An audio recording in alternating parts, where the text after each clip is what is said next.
Alright everybody, welcome to Iowa Audio Review. And I thought for a good start to this channel it'd be fun to make a video series on repairing this set of Acoustic Research AR2ax's. Like many of these speakers nowadays, when you find them, the surrounds are all rotted out and gone, and the pots are bad, the crossovers need to be tested, and just lots of things need to be repaired to kind of get them back to working order, because back in the day these were actually quite good speakers, and repaired they still are. So a lot of times you can find them for cheap and bring them home, clean them up, repair them, and have a really nice set of speakers. First, here you got to get the grill off, which it was kind of fitted in there. You just use a little hook deal here. Get under it and carefully kind of lift it out. And on these, it's just held on with Velcro. Alright.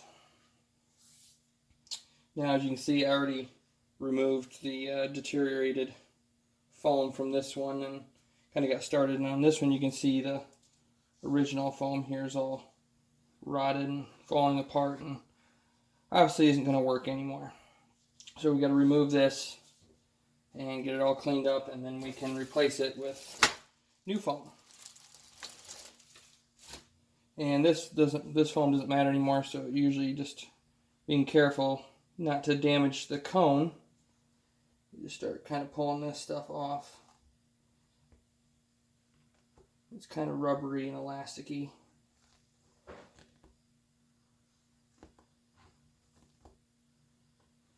And just take your time. These cones are kind of an old textile paper material, so being as old as they are, they can be quite fragile.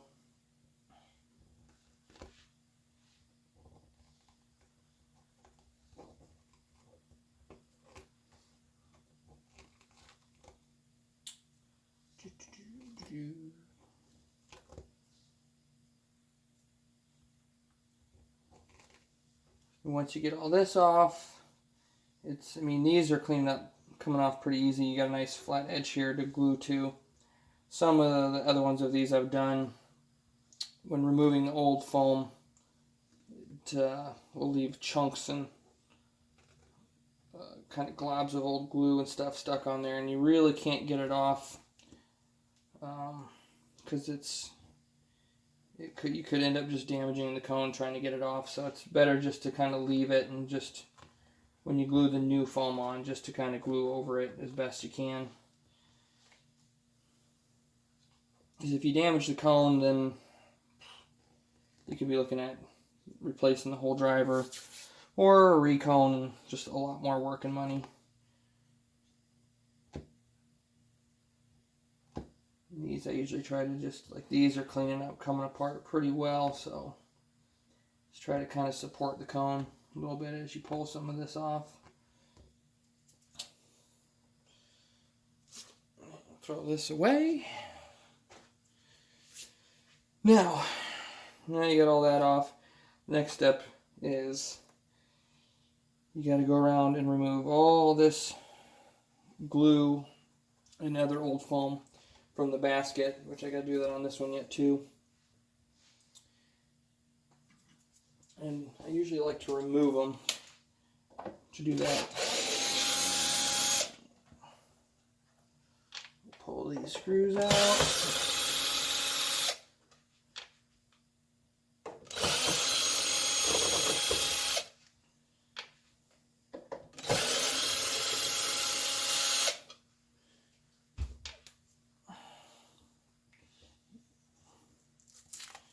You can kind of get underneath there and lift it out.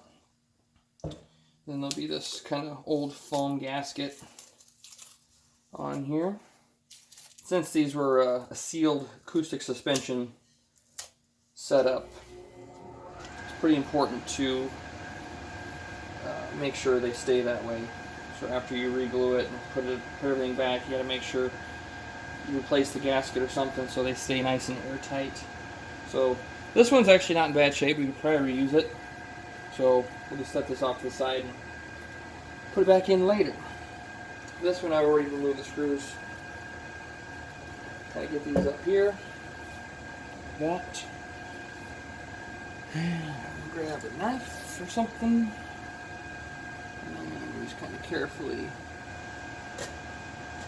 just start scraping away. I mean, this takes a little while.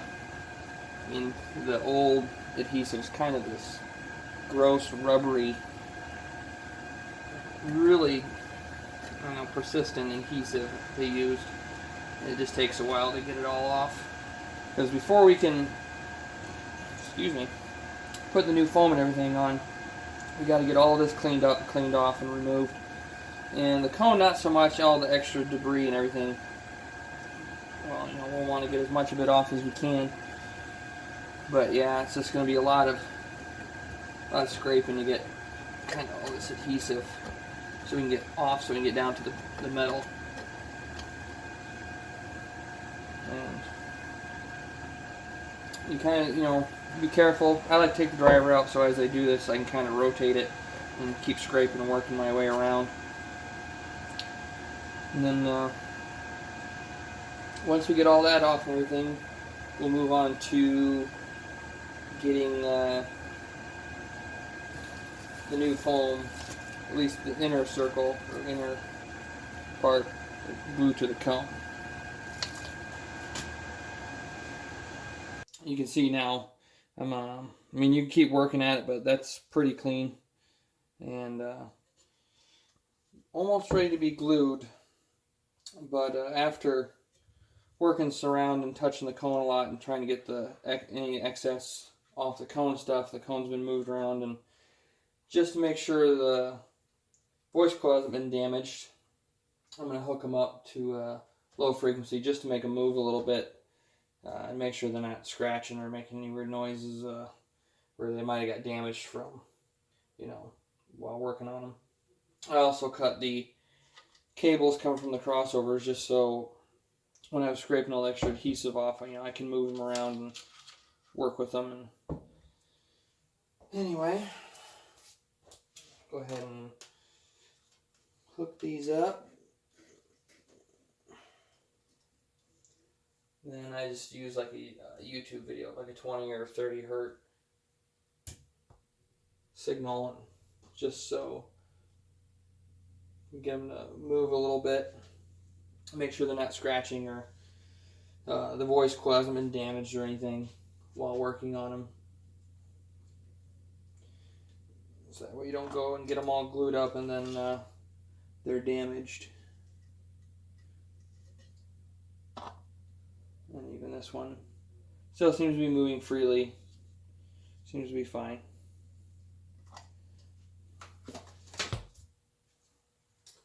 So now we'll go ahead and get the first part of gluing the new foam on. And this is just a foam kit I got off of eBay.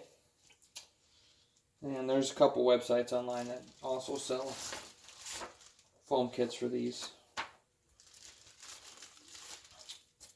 Basically, you just get some step-by-step instructions, which are pretty similar to the way that I was already doing it anyway. And then you get this CD.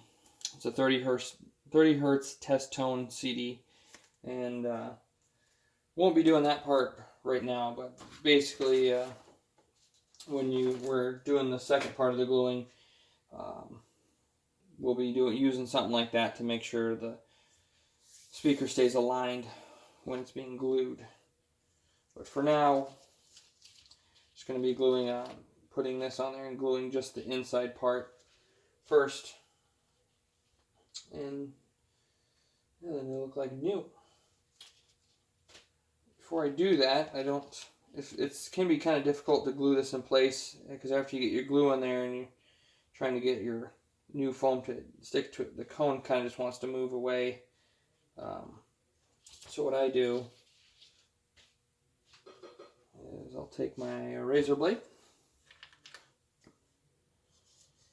and adjacent from the terminal on the other side, I just cut out the screen mesh carefully. Make sure you don't run the razor blade in far enough to where you cut the cone, but just enough to cut the screen out.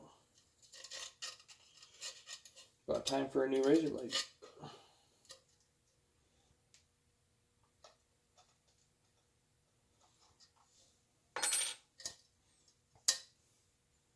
Get rid of that. And then now, got that cut out, just to kind of support the cone, I have these little boards I use. And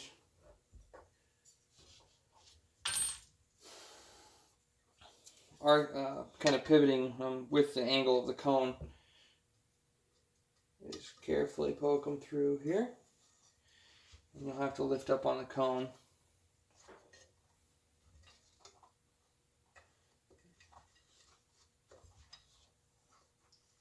And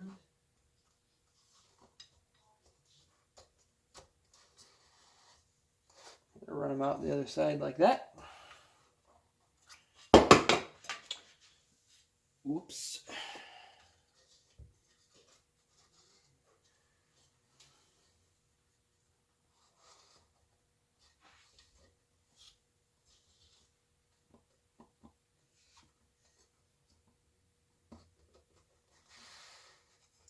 And just gently slide them through. You don't want to push on anything too much. You kind of just want to just lift up on the cone just enough to slide them through. And that way, I don't know if you can see it there, but the boards are at the same angle as the cone, and the cone's kind of just resting on them. And then I use these specific ones because they're small enough I can get them in there without really hyperextending the, I don't know, the spider or whatever. But also at the same time, it keeps the cone in place. So when we lay our foam on here, now the cone is raised up. It sits right on there, and after we place our glue, we can go around and kind of actually be able to press against it a little bit. Make sure we get good adhesion. This one I already cut out that screen. So take our board, kind of lift up, carefully lift up on it.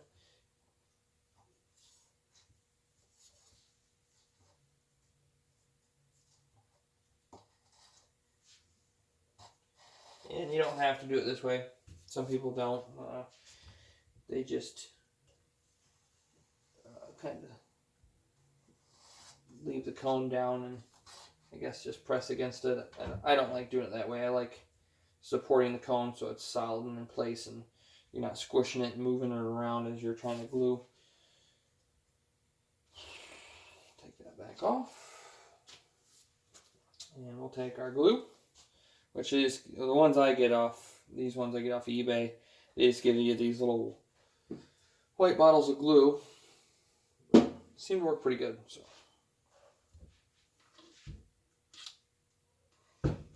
set that up here.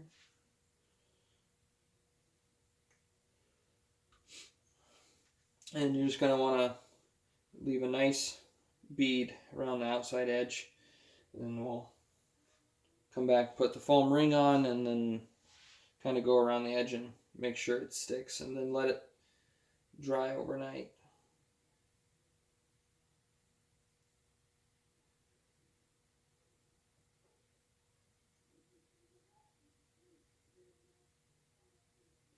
The cones on these ones, actually, after cleaning them up, actually aren't in too bad a shape.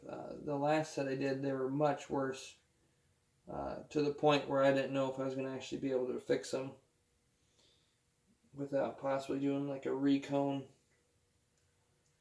And the glue is white now, but after it dries, it turns clear. So if you get an extra goop somewhere, it's not really a huge deal because, like I said, after it dries, it's going to turn clear anyway and won't really notice it. And now, the fun part, kind of set the foam on there. Try and get it centered as best as you can. I always check the 4 screw holes. Kind of make sure it's centered on those. And then just carefully go around the outside. You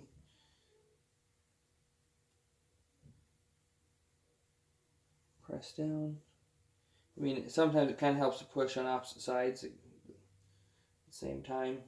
But do that, and then I'll where to go.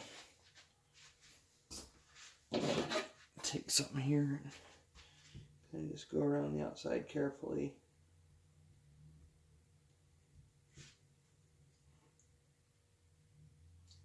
And press down.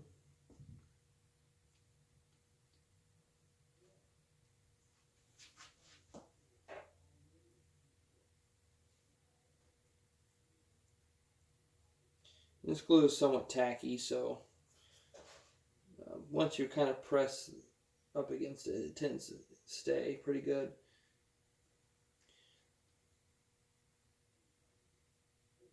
Like over here where there's a lot hanging out, it's not a huge deal.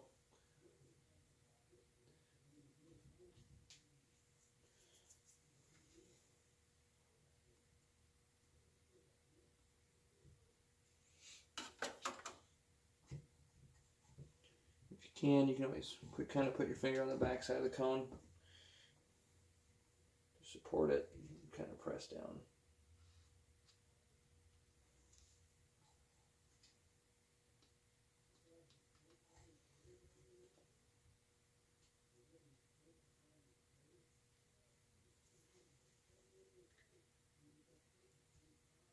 And I just keep going around and keep squishing it down. It looks like I have, it's made good contact all the way around.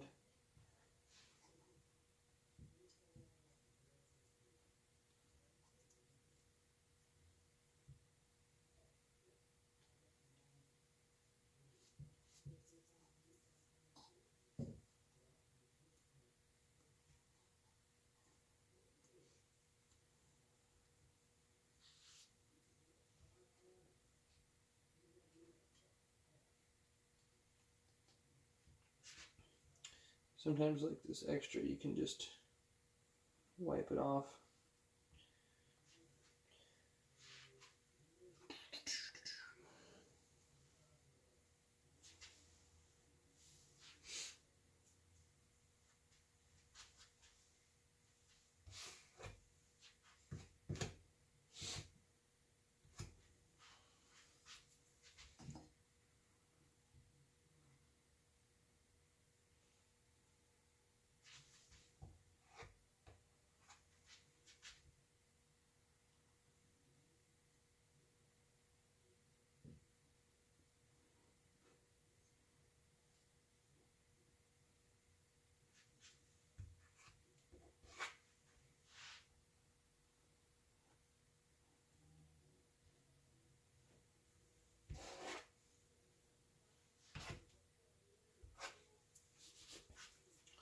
And yeah, it kind of smears everywhere, but again, not really a big deal because once this dries, it turns clear anyway. And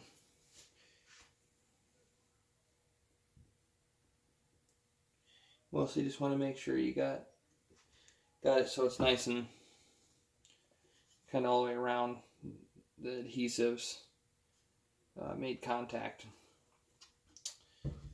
And even if you miss a little bit after you dry, you notice there's spots that didn't get glue, you can always go back and do this again and add more glue. But that one looks fine for now, so grab this guy and do the same thing.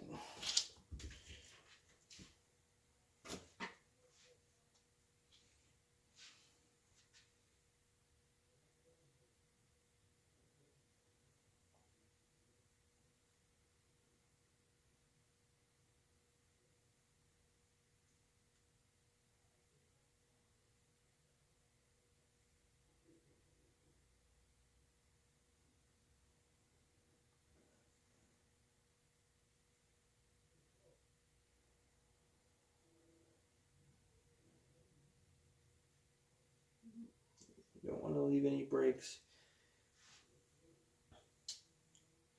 I've had before where if you don't get this completely sealed, since these are sealed cabinets, if you don't get this completely sealed and then you listen to music and get going, air can actually escape past that because it won't be sealed, and then it can make little bits of noise and be annoying. So you want to make sure you get a solid bead all the way around, and when you press this on, that it has made contact all the way around, so you can't leak any air.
This glue doesn't dry that fast, so after you get it on there, you do have some time to kind of work with it. It's not going to set too quick.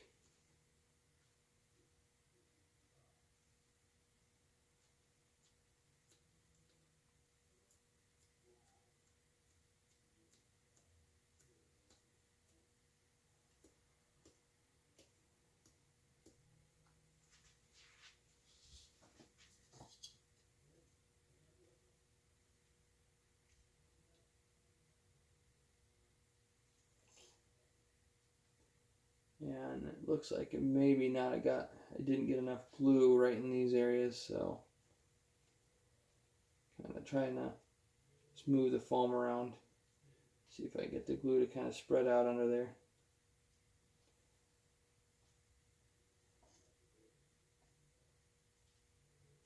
Sometimes you can just move it around just enough. There we go.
Kind of just push down on it, wiggle it back and forth.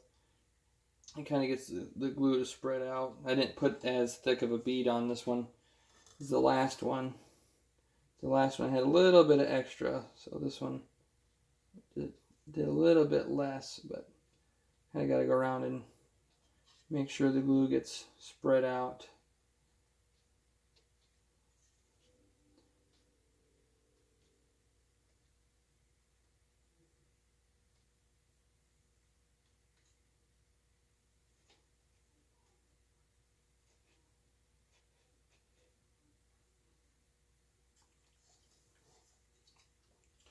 Looks like for the most part it all is going to be okay. I might have to add a little bit more over here. It's fairly well centered.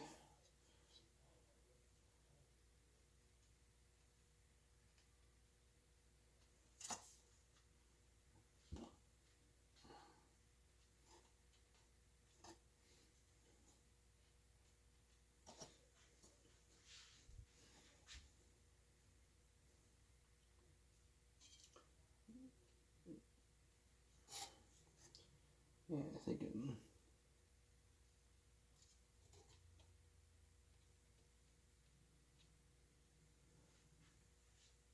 some of these spots I'll just add a little more.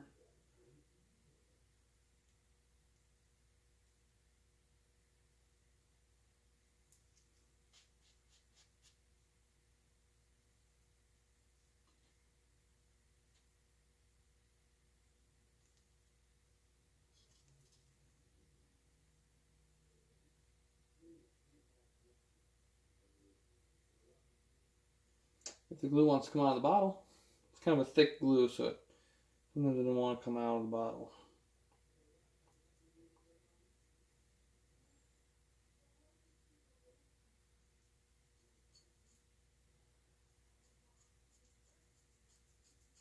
Yeah, this bottle ran out. I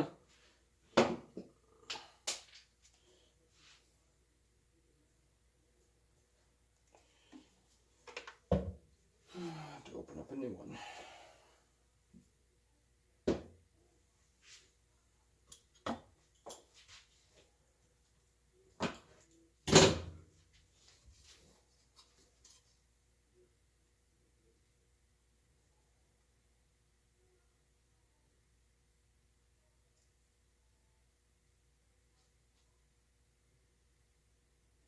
And just kind of anywhere you think it didn't get sealed or you didn't get enough glue, you can always go back and just add some. And I just kind of spread it out like that.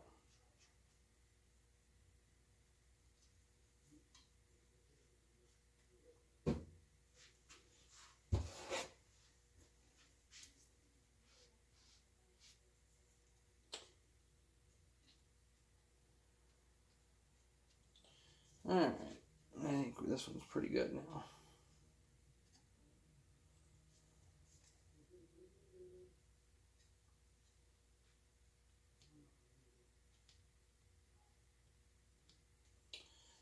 Alright, now after glued, just gotta let them sit. I usually just let them sit overnight and we'll come back to it. And I like to let the inside glue it first and let it dry so it's in place. And because like I said, this glue doesn't really dry very fast. I mean, you could probably come back maybe in a couple hours. But I'd rather have this fixed, the inside part fixed and in place, and then come back and we'll do our centering, get it glued and center it. And then it's just easier to do that without having to worry about the glue inside and on the outside. So we'll let this dry, and when we come back, we'll glue the rest and go from there. That the glue is dry. When I glued the inside here on both of these, I let it sit overnight just to make sure it's completely dry, and as you can see, it's all turned clear now. It looks like we got a nice good bond, so we can move on to gluing the next part, gluing the outside. I like to glue the inside first, just so that way it's kind of centered and in position. And putting these sticks through here to kind of keep the driver extended also, it makes it so the cone doesn't want to move when you're trying to attach, make sure this attaches or bonds well. But it also kind of lifts the foam up, so when we go to put glue around the outside here, as we lay a bead of glue all the way around the outside, you let this down. It's not actually touching yet, so you're not too committed. And once we do that, then we can pull these out and the speaker will rest down. And then I'll take my leads to my little Kenter 2020 amplifier over there. It's just basically the same thing as a lapel. You can kind of see it right over there. And that's hooked to the laptop. And we'll run a 30 hertz through them while I'm getting this outside glue set, and that will actually keep the speaker aligned while we're applying the glue. And then once the glue's on and it's all pressed down, we can move on to doing the next one. So get some glue here.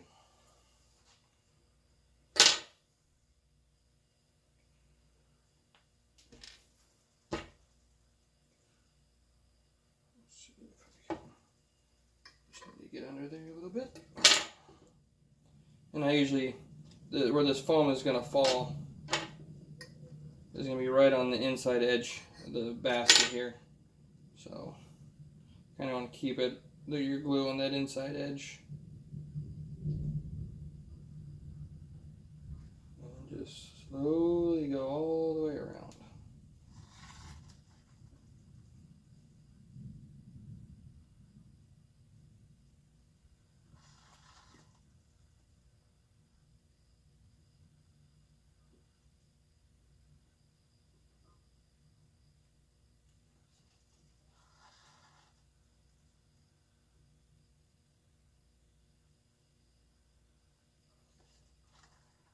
Try to be careful not to bend the cone too much. I mean, if the cone's in really bad shape, then obviously you're going to want to be more careful. But this one's not too bad a shape. But you still want to be careful.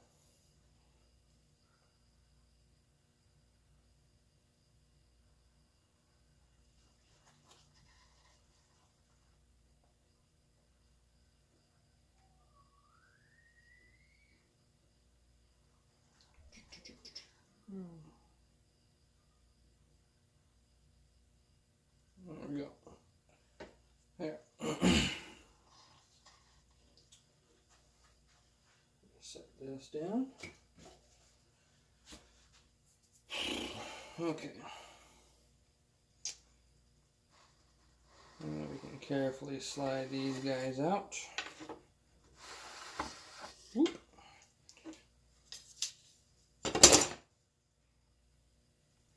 Alright, and kind of just pushing the middle kind of helps the foam kind of come down, and the foam's already going to lay. You're not going to be able to move it around too much because it's already glued to the inside. But we'll hook her up here.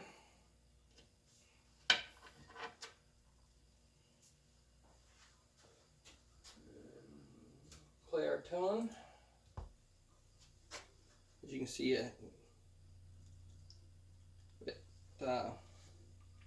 you can hear there's no scratching or nothing. Everything is good and lined up. So now while we're doing this, kind of just go around and press the foam down.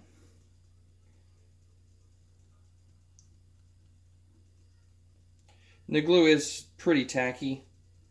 So even though the driver or speaker or whatever is moving, the glue is tacky enough. It's not going to hurt anything. It's just I do it this way because that way while the cone is moving and everything's in alignment and everything's good, I like to get the glue set instead of having, otherwise you got to cut out the dust cap and put a shim in there and then put a new dust cap on, and this way is just much easier.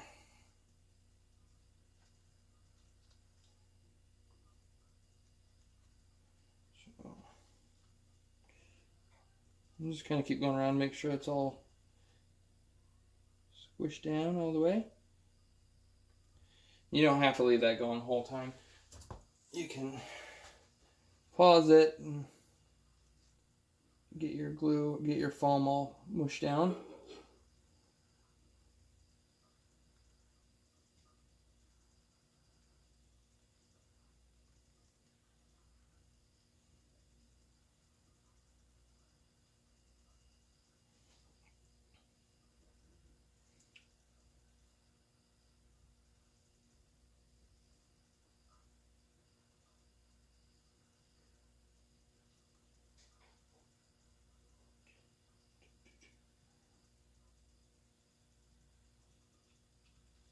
Right here where the screw holes are, since the bead of glue has to come around on the inside of the screw hole, when you press here, you want to make sure you kind of press right up by the edge of the roll on the inside of the screw hole, because that's where the glue is going to be. And make sure it does bond right there. So if it doesn't, it could probably cause all kinds of problems, but also air could escape. And since these are sealed drivers, you don't want any holes, so it'll make noise.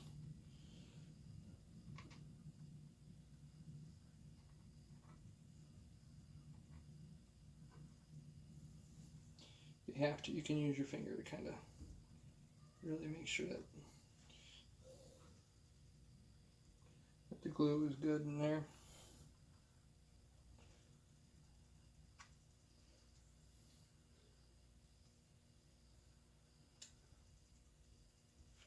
Okay, we'll get that moving again. Make sure we're still aligned. So we're about pretty much got all the foam pressed down. So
okay, looks pretty good.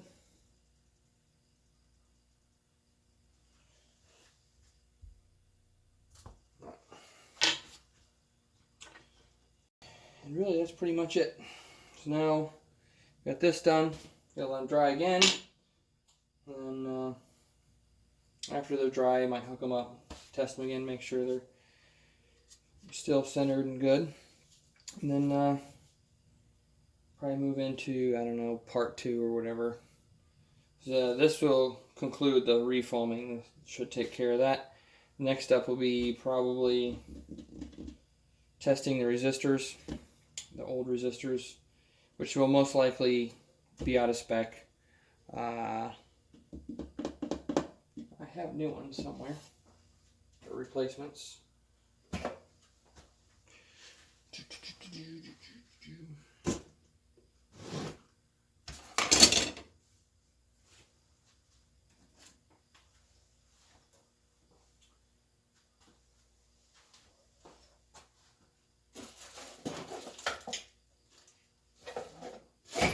Not in there. Ah, there they are. So you got just some standard capacitors to replace, just in case these are bad. Replace these caps, and get the caps tested and out, and then probably move on to the putting in new pots as well. Got new pots. The original ones are all scratchy and dried out and corroded, so I think we'll just wait for these to dry, and when I get back, we'll move on to the next step.